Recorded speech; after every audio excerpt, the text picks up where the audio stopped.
When it comes to marketing our business, I know for a fact that you've heard all the time, don't put all your eggs in one basket, right? Don't only market on one channel. Don't only post on Instagram. You have to diversify. You have to do kind of multiple different channels, get your name out there in different ways. And the same thing applies with what you are actually talking about in your marketing. What this means is that if you are a wedding photographer, you do not want all of your content to just be about wedding photos. Because what you're doing is you're missing out on those clients who are earlier on in the planning process that you can get your foot in the door, get your photos in front of them, position yourself as the expert, all of those things before they're actually ready to book a wedding photographer. So this is why creating content on things like venues, on planning tips, and on engagement and proposal photos is such a great way to kind of diversify your marketing calendar, your marketing content, and be able to target people at the different stages in the entire wedding planning process. Hey, I'm Jessie from Inkpot Creative, and we are a brand and website studio that also helps photographers create blog content for their website that not only shows off their photography, but also helps draw in organic traffic from Google that attracts the exact type of clients that they want to work with. So today, we're going to talk specifically about proposal and engagement photos and how we can use our blog to market those services and try to target our ideal clients in those early stages before they're even thinking about who am I going to hire for my wedding photos. And if you want some more help coming up with blog post ideas, you can click the link in the description below to grab 60 plus photographer blog post ideas to help kickstart your blogging journey on your website.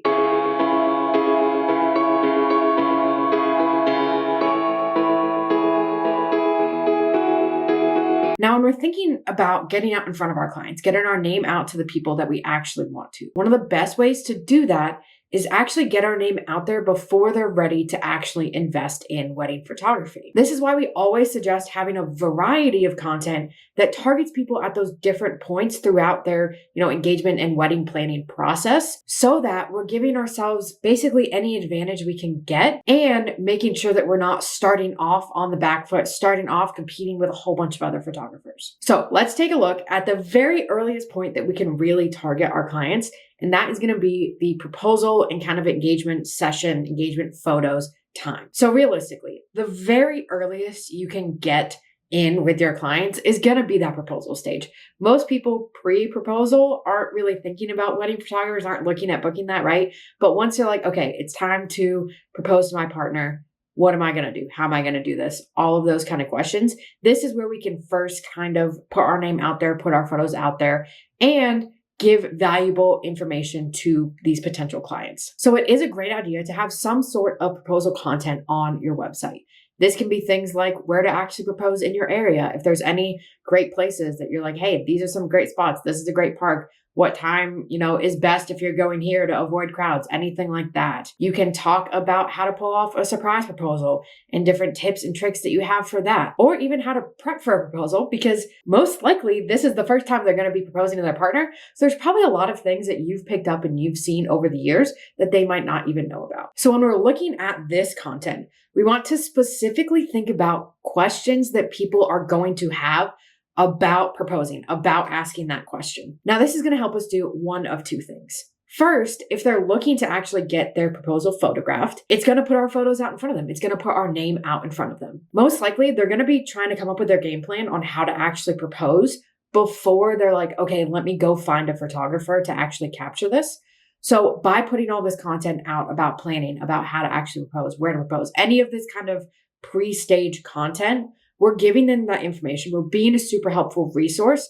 And we're also sprinkling in our photos so that as they're going through, they're like, okay, great. This is all the information I need. And actually, I really like their photos. Let me see if I can just reach out to them and have them photograph it. So again, this would kind of help us get out there a little bit before they're maybe doing their deep dive of research specifically into photographers to capture their proposal for them. Now, the other thing it can do is actually position us as the expert early on. So realistically, not everyone is going to want their proposal photographed. Some people might be doing it in a more intimate setting. Some people might just be a little nervous. Maybe it's not what their partner would want to have some, random person in this moment with them. And that's totally valid, but we can still use this to create that initial trust, to create that initial confidence, because at some point in the wedding planning process, they are going to be looking for a photographer. Now, whether that is the engagement session or the actual wedding, it's going to depend on the specific client. But having these posts on our site, again, is going to build that trust. It's going to position us as the expert, and it's going to keep us top of mind so that when they do start looking for wedding photographers, they might be like, oh, wait, I looked at this person. I really like their photos. We didn't have proposal photos done, but they gave me some really helpful tips. Let me go look at all of their different packages and pricing and, all the different things for engagement and wedding photos. Now, once someone is actually engaged, we don't have to immediately skip to those wedding planning, venues, wedding photography specific posts.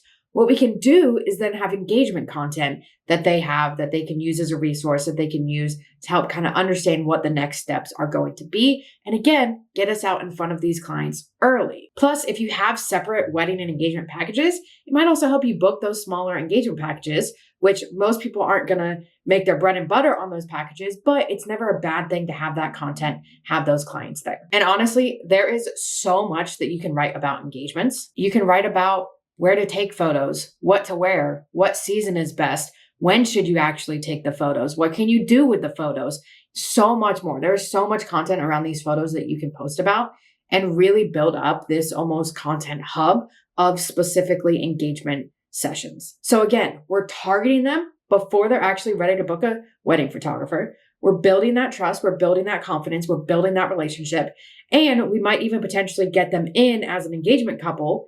And then once they have the session, it goes great. They love it. They love your photos. They can be like, yeah, actually, I just want to book you as my wedding photographer. This went great. I'm super excited about this. I feel comfortable with you. Where do I sign? With both of these posts too, and honestly, every single post that you have on your website, the one thing that we see people skip out on that you don't want to skip out on is having some sort of call to action at the end of the post. So we don't want to give them all of this information and then just leave them hanging. We want to encourage them to do something once they've read the post. So this can be something super simple, like now that you know how to plan a surprise proposal, all you need is someone to actually capture it for you. So if you're still looking for that perfect photographer, I'd love to be a part of this moment with you. Click here to learn more about my photography services or head over here to get in touch.